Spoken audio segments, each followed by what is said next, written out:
ঘটনার মূল এখান থেকে দেখুন, এই যে সোহাগ যাকে হত্যা করা হয়েছে, এটা খুব খারাপ বিষয়। একটা মানুষকে হত্যা করছে, সে যেমনই হোক না, ভালো হোক না খারাপ, কিন্তু শুরু করেছে কিন্তু সে।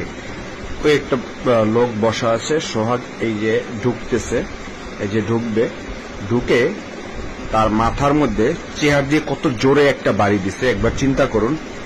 তাহলে এই যারা এখানে করতেছেন, আপনাকে যদি এরকম একজন বাড়ি মারতো, আপনি কি করতেন? আপনি সে সময় কি রিয়াক্ট করতেন? এটা এখন দায়ভার দিচ্ছেন। সোহাগও ভালো লোক না, এটা তার কাজকর্মে বোঝা যাচ্ছে। দেখেন সে কি করতেছে। আপনারা তো সবাই একতরফা দোষ দিয়ে যাচ্ছেন। তাকে হত্যা করছে, এটা আমিও বলবো, হত্যা করা কাউকেই কাম্য না, এটা ভালো না।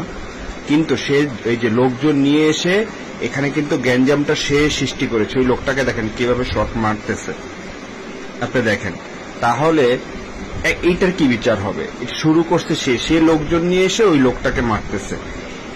এই জন্যই সে তার এই বিচারটা এরকম হয়েছে। এই দেখেন, এই যে আবার বের হয়ে যাচ্ছে, তখন এই ছেলেটাকে মারতেছে।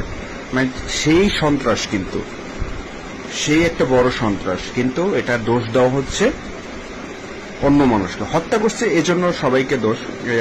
যাই হোক, এটা ওই লোকও আইনের ব্যবস্থা নিতে পারতো। এখানে চাঁদা চোদা আমার মনে হয় কোনো এরকম কোনো বিষয় না।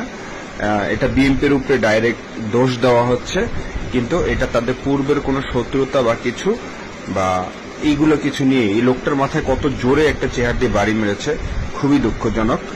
আর তাকে হত্যা করছে, এটাও দুঃখজনক।